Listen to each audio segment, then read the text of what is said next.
a terra. Quando Deus criou a terra, Ele já tinha um plano de criar o homem. E no dia que Deus criou o homem, Ele queria alguém de físico, matéria, para se relacionar com Ele como filho. Deus, Ele criou um filho para se relacionar com Ele e colocou no jardim.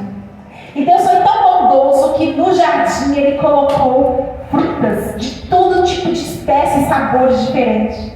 Imagine que eram frutas perfeitas, que não se estragavam. Porque antes, lá no Éden, não existia vírus, bactérias, fungos, mofo. As frutas e os legumes, as coisas não se estragavam. Não existia doenças alguma. A terra era praticamente perfeita. O jardim do Éden era perfeito, o fruto não se estragava, ninguém tinha ali problema algum com envelhecimento, com doenças, com dores, porque o Deus, Ele quando criou o homem, não criou o homem para ter nada dessas desgraças que entrou na terra. Porém, Deus colocou ali uma regra, uma única regra. E essa regra que Deus colocou ali foi: não coma do fruto do conhecimento do bem e do mal. Porque Deus colocaria essa regra, e a partir do momento que ele comesse, ele iria desobedecer a Deus e entrar em pecado. Porque Deus queria que o homem o amasse e relacionasse com Deus por amor, por vontade, por livre-arbítrio, porque o homem achasse isso bom e prazeroso. E a Bíblia fala, se a gente continuar lendo aqui, que Adão colocou o nome nos animais, Deus viu que não era bom estar só, criou a mulher, colocou a mulher ao lado dele, e depois Deus ali abençoando os dois todos os dias. Na viração do dia, Deus descia ao jardim para conversar e se relacionar com Adão. Então, qual é o propósito que você existe? Porque você é um filho, uma filha do Deus Todo-Poderoso, e Ele te colocou aqui na terra para desfrutar da terra, do bem dEle, mas também para se relacionar com Ele, para ter um relacionamento íntimo com o Pai. Aleluia. Mas a serpente, usada por Satanás, que é o dragão, que fala em Apocalipse, veio para colocar dúvida, para colocar e torcer a verdade na mente de Eva. Seria do homem e da mulher, mas Satanás é tão sagaz que ele foi pegar exatamente aquilo que ele conseguiria na mulher. Porque ele tinha estudado por muito tempo. Eu quero dizer que o seu inimigo, Satanás, ele fica estudando a sua vida para saber que laço ele vai armar para você, que armadilha ele vai criar para te derrubar. Ele fica ali ao dedo, te estudando, essa fraqueza, deixa eu ver que eu posso tentar, e ele vai te tentar naquilo que é tentação para você. Porque a tentação que é para mim talvez não é para você. Aquilo que é tentação para você talvez não é tentação para mim. Então ele não vai jogar leve, ele vai jogar pesado naquilo que é tentação para você. E ele fez isso com Eva. Fez Eva desejar aquele fruto, porque a Bíblia diz que ela olha e aquele fruto parece desejoso, parecia gostoso aos olhos, enchia o coração, e ela ficava olhando para aquele fruto e sentindo vontade de comer. Enquanto ela ficava ali olhando, sentindo vontade de comer, a serpente dizendo aos ouvidos dela: coma, você não vai morrer. Na verdade, Deus não quer que você saiba bem e mal como Ele. Então naquele momento Eva começa a se sentir assim: Deus está me privando de algo bom. Aí ela já não começa mais a olhar para Deus como ela olhava antes, com um pai bom, que se relaciona com Deus amoroso, com aquela glória, aquela alegria. Agora ela começa a olhar para aquele fruto e pensar: Ele não quer que eu coma esse fruto, que parece tão bom, que vai me dar conhecimento como Ele, do bem e do mal. Ele está me privando de algo. E quantas vezes nós pensamos algo assim: Deus não está me abençoando, Deus não está me dando, olha, Deus está fazendo pelo outro, Deus, por que eu não posso fazer tal coisa? Por que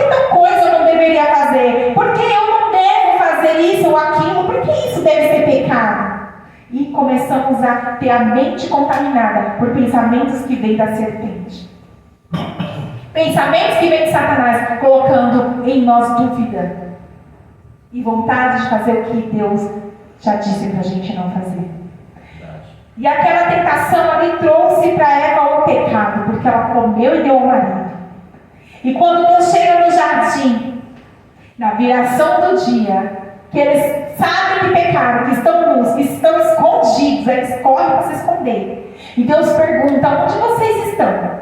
Eles falam: ai Deus, nós estávamos nus, ficamos com vergonha. E Deus diz: mas quem te contou? Agora você comeu e tem ciência do bem e do mal? Claro que Deus já sabia, mas Deus queria que eles confessassem. E era uma oportunidade que Deus estava dando para eles se arrependerem e pedirem perdão. Mas ao invés de pedir perdão e se arrepender, o que Adão disse? Foi a mulher. Aí o que a mulher disse? Foi a serpente. Não assumiu a responsabilidade. Vocês reconhecem isso? Quantas e quantas vezes a gente erra e a gente não assume a responsabilidade, a gente culpa algo ou alguém. Ah, eu fiz isso por quê? Por causa do fulano, por causa do ciclano, por causa daquilo. E a gente não assume as nossas responsabilidades. Mas isso é antigo, né? Desde o primeiro homem e a primeira mulher, eles já não assumiram as responsabilidades deles, do pecado e do arrependimento. Mas depois que palavra é essa que você está trazendo? Eu quero te dizer que depois que o pecado entrou, afastou o homem de Deus. E todas as desgraças que a gente vê acontecendo hoje, veio por meio do pecado que entrou no mundo.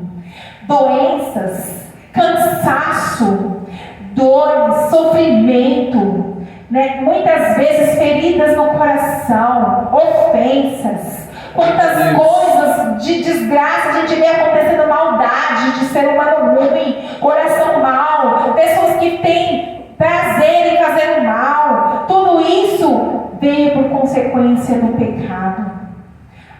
Aí a desigualdade social, a pobreza, a miséria.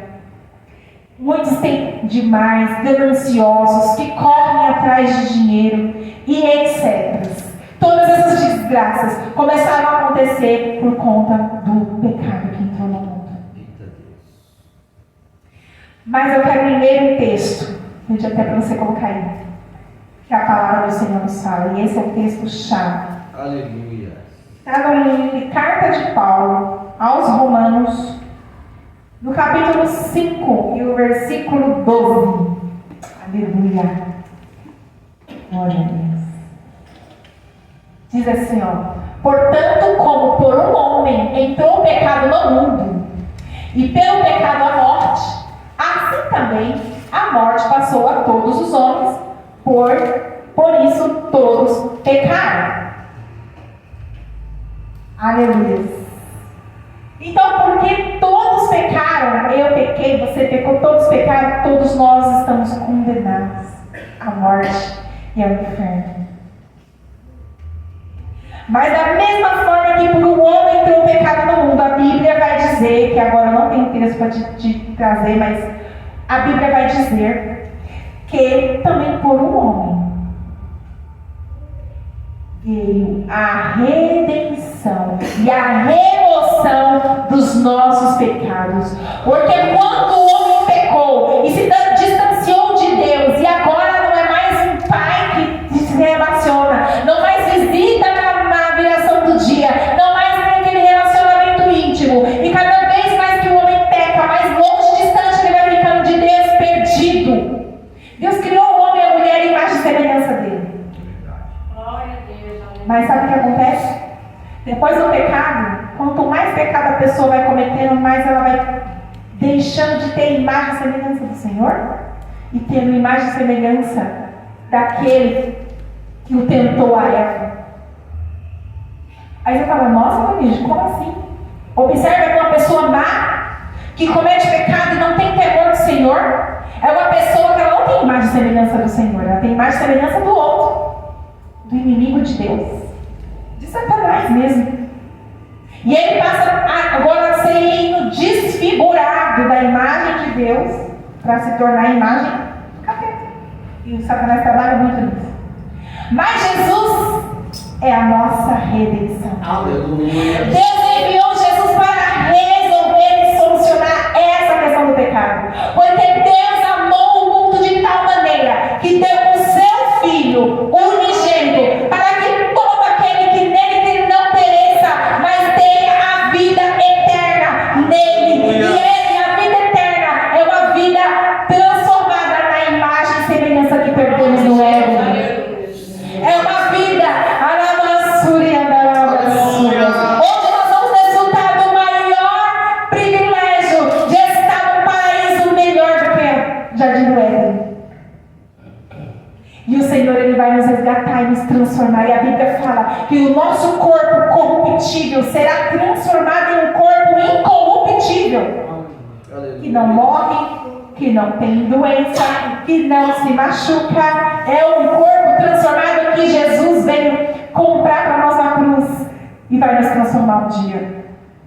Estou correndo por conta do horário, mas eu quero dizer para você que Jesus,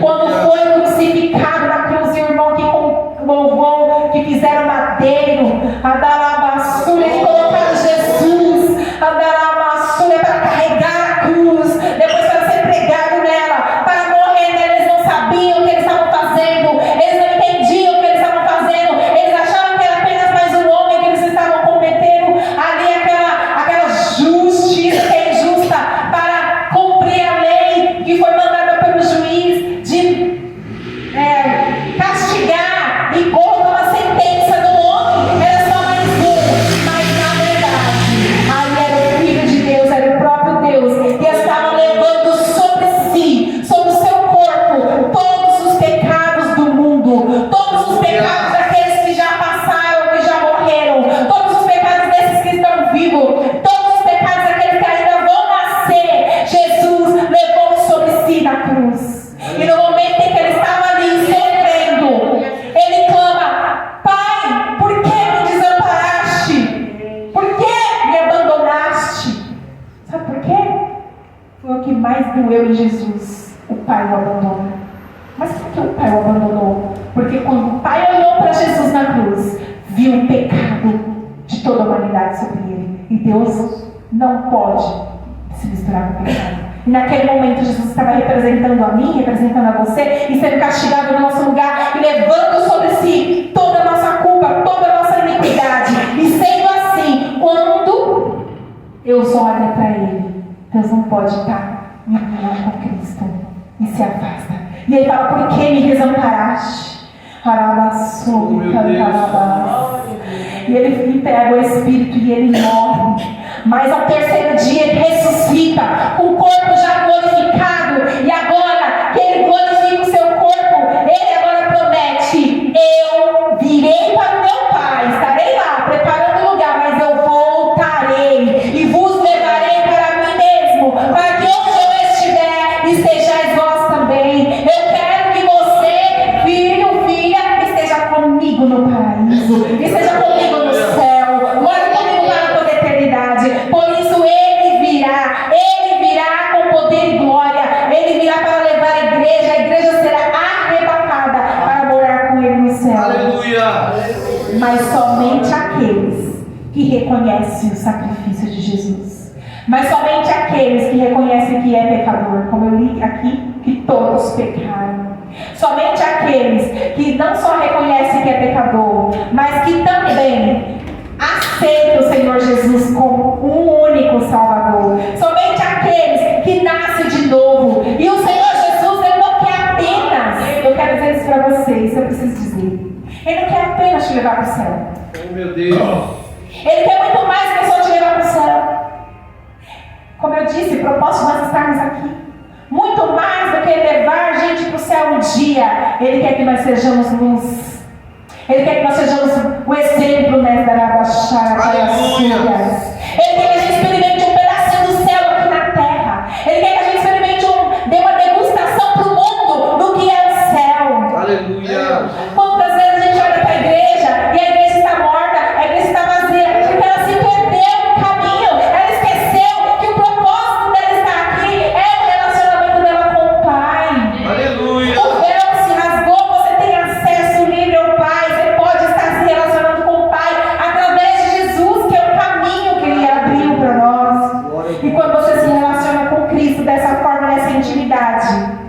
pode ter no seu corpo cura. Você pode ter no seu corpo saúde. Aleluia. Você pode ter na sua alma cura. Cura na alma, sim, na alma. Porque muitas vezes a gente tem feridas no nosso coração. Feridas de pai, feridas de mãe, feridas de irmão, feridas de tios, feridas até de igreja, de pastores, feridas de trabalho, de chefe, feridas de pessoas que passam pelas nossas vidas e nos ferem. O Senhor pode te curar de traumas que você passou. Em nome de Jesus. O Senhor pode te curar de dores na sua alma. Pode te curar de dores no corpo. Pode te curar, te restaurar. Pode prosperar na sua vida financeira. Para que o mundo olhe para você e veja: ali carrega a glória de Deus. Aquela pessoa era assim, agora é assim. Olha o que Deus fez na vida dela. E Deus nos chamou para isso. E Ele diz: em meu nome expulsarão demônios. Em meu nome falarão novas línguas. Em meu nome curarão os enfermos. Meu Deus. E através de Jesus, quando nós fazemos essas boas obras em Cristo, nós somos luz neste mundo. E eu quero finalizar essa mensagem lendo um texto de Apocalipse. Deixa eu ver aqui onde que está. Louvado seja o nome do Senhor, oh Pai, aleluia. Apocalipse, o capítulo 21, e versículo 9, versículo 10. Diz assim, ó. E ele levou-me em espírito a um grande e alto monte, e mostrou-me a cidade, a santa, com a sagrada e consagrada Jerusalém, que da parte de Deus descia do céu. Ela possuía a glória de Deus em todo o seu esplendor e formosura, e a luz era semelhante a uma pedra preciosíssima, como pedra de jaspe, como cristal resplandecente. Tinha um grande e alto muro com 12 portas, e nas portas estavam 12 anjos. Escrito nas portas estavam os nomes das 12 tribos de Israel. Do lado oriental havia 3 portas, e do lado do norte 3 portas, e do lado do sul 3 portas, e do lado ocidental 3 portas. E o muro da cidade tinha 12 fundamentos. E neles os nomes dos 12 apóstolos do Cordeiro. Aquele que falava comigo tinha uma cana de ouro para medir a cidade, e as suas portas, e o seu muro. E a cidade era quadrada, no comprimento era igual à largura. Ele mediu a cidade com a cana, até 12.000 estádios. Mediu o seu muro de 144 côvados, segundo a medida humana. O muro era de jaspe, e a cidade era de ouro puro, semelhante ao vidro puro. Os fundamentos do muro da cidade estavam adornados de toda pedra preciosa. O primeiro fundamento era de jaspe, o segundo de safira, o terceiro de calcedônia, o quarto de esmeralda, o quinto de sardônia, o sexto de sárdio, o sétimo de crisólito, e o oitavo de berilo, e o nono de topázio, e o 10º de crisópraso, o 10º de jacinto, e o 12º de amestia. E as 12 portas eram 12 pérolas. Cada uma das portas era pérola. E a praça da cidade era de ouro puro, como vidro transparente. E não vi templo, porque o templo é o Senhor Deus poderoso e o Cordeiro. A cidade não necessita de sol nem de lua para que resplandeça. Por quê? Porque a glória de Deus a ilumina, e o Cordeiro é a lâmpada. E as nações andarão em sua luz, e os reis da terra trarão para ela sua glória e honra, e as suas portas não se fecharão de dia, porque não haverá noite. Aleluia. E a ela trarão a glória, o esplendor e a majestade e a honra das nações. E não entrará nela coisa alguma que contamine ou suja, nem quem pratica abominação, nem coisas impuras e detestáveis, moralmente repugnantes. Mentira, mas só os que estão escritos no livro da vida do Cordeiro. Glória a Deus. Aleluia! Então o Senhor tem preparado para mim e para você este lugar. Para todos os que nele creem, para todos os que nele receber, para todos aqueles que quiserem. É de graça, está aberta a porta da graça. Você começou a falar assim: aqui na terra eu passei necessidade, aqui na terra eu não comi o que eu queria, aqui na terra eu tive muita enfermidade, aqui na terra foi sofrimento, mas o Senhor tem preparado para você um lugar. O Senhor tem preparado para você um corpo incorruptível, uma cidade maravilhosa onde não tem cansaço, não tem choro, não tem dor, não tem noite. E o próprio Deus é a luz daquele lugar. E é isso que o Senhor tem preparado para mim e para você. Então que você não perca a sua fé, a sua esperança, seja renovado nessa noite, renovada nessa noite, para receber do Senhor a esperança de um dia estar com Ele. O propósito de nós sermos criados é porque Deus quer que nós estejamos com Ele. Nós é que nos afastamos dele. É o pecado que nos afasta dele. É pecado geracional, às vezes, de pai para filho. A gente já nasce numa situação e o Senhor está chamando, venha a mim, venha a mim, venha a mim. A vassoura que tem fome, venha a mim. Quem tem sede, venha a mim. Quem tem necessidade, venha a mim. Porque eu sou tudo o que você precisa. E o Senhor, nessa noite, derrama sobre você essa fé e essa esperança. Aleluia. Eu quero orar por você agora, antes de entregar o microfone. Quero perguntar para você gostaria de que recebesse Jesus para estar um dia com Ele neste lugar maravilhoso. Se você quer, se queima no teu coração, se você está desejosa, não tenha vergonha, venha. Vem. Você quer? Pensar? Amém. Vamos então, irmãos, fazer um momento de oração. E você agora